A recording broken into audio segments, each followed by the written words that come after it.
سے پہلے جو علامت ہوتی ہے وہ ہوتی ہے غیر معمولی تھکن۔ اگر آپ ایکٹیو پرسن ہیں اور آل دا ٹائم آپ اپنی صحت کا خیال رکھتے ہیں، مگر اب غیر ضروری طور پر آپ کے اندر تھکاوٹ شامل ہو گئی ہے،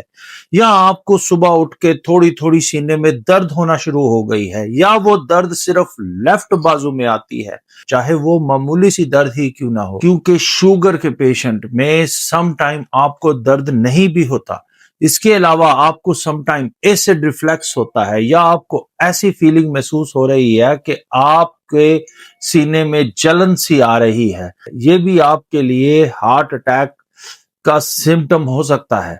اس کے ساتھ ساتھ آپ کو چکر آتے ہیں، آپ کو چلنے میں دشواری ہونا شروع ہو گئی ہے کیونکہ آپ کو چکر آنا شروع ہو گئے ہیں، یا آپ تھوڑا سا چلتے ہیں تو آپ کا سانس پھولنا شروع ہو گیا ہے، اور وہ آپ کو جسم میں نقاہت